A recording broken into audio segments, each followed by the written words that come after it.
ইনকিলাব মঞ্চের মুখপাত্র শহীদ ওসমান হাদির হত্যার পর থেকে আলোচনায় প্রধান অভিযুক্ত ফয়সাল করিম মাসুদ হত্যা করে ভারতে পালিয়ে নিজেকে নির্দোষ দাবি করলেও সুনির্দিষ্ট তথ্যের ভিত্তিতে তাকে আসামি করে চার্জশিট জমা দিয়েছে ডিবি।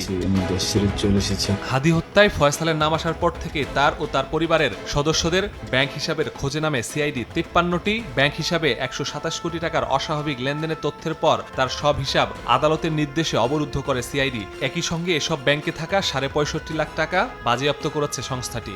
ফয়সালের এসব লেনদেনের মধ্যে 65 লাখ টাকার একটি লেনদেন নিয়ে মাঠে নামবো আমরা।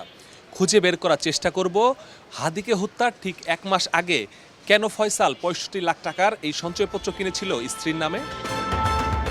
খোঁজ নিতে এবার সেই ব্যাংকে ঢোকার চেষ্টা সময় সংবাদের। দায়িত্বপ্রাপ্ত কর্মকর্তারা ক্যামেরার সামনে কথা না বললেও জানান ব্যবসার কথা বলে 2023 সাল থেকে এই ব্যাংকে লেনদেন করে ফয়সাল। ওনার সাথে তো আরও অনেক পার্টিরা সবসময় লেনদেন হতো, চলাফেরা করতো।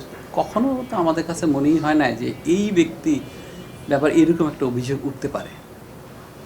আমরাই খুব অবাক হয়েছি, এখন আমার নিজেরাই এটা নিয়ে একটু বিব্রতকর অবস্থার মধ্যে আছি। ব্যাংক লেনদেনের তথ্য বলছে ফয়সালের প্রতিষ্ঠান অ্যাপলসফট আইটির নামের হিসাবে গত বছরের 3 নভেম্বর জমা হয়েছে 42 লাখ টাকা, যা আবার এসেছে মিডল্যান্ড ব্যাংকে থাকা তার অ্যাকাউন্ট থেকে।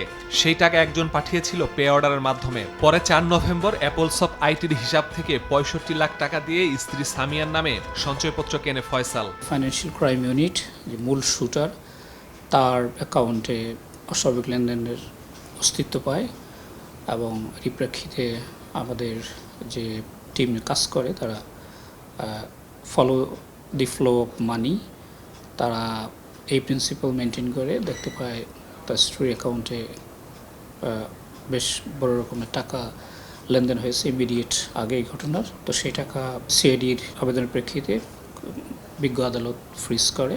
ঢাকা মহানগর গোয়েন্দা পুলিশ সামিয়াকে জিজ্ঞাসাবাদে জানতে পারে ফয়সাল দেশ ছাড়বে জানিয়ে পরিবারের জন্য এই টাকা রেখে গিয়েছিল। ঘটনার এক একজন এক এক ধরনের ভূমিকা পালন করেছে। কেউ ঘটনার পূর্ববর্তী সময়ে সেগুলো জানা সত্ত্বেও সেটা গোপন করেছে, আবার ঘটনার পরবর্তী সময়ে তাদেরকে পালিয়ে যেতে সহায়তা করেছে, অস্ত্র সরবরাহ করেছে কেউ, এবং অস্ত্রগুলো লোকানোর ক্ষেত্রে অনেকে ভূমিকা রেখেছে। সেগুলো আমরা বিবেচনা করেছি এবং সেই অনুযায়ী যার যার ভূমিকা সেই ভিত্তিতেই আমাদের চার্জশিটে দাখিল করা হয়েছে। ফয়সালের দেশের বাইরেও দুবাইয়ে সম্পদ থাকার তথ্য পেয়েছে তদন্তকারীরা। সে বিষয়ে তথ্য চেয়ে চিঠিও পাঠিয়েছে সিআইডি।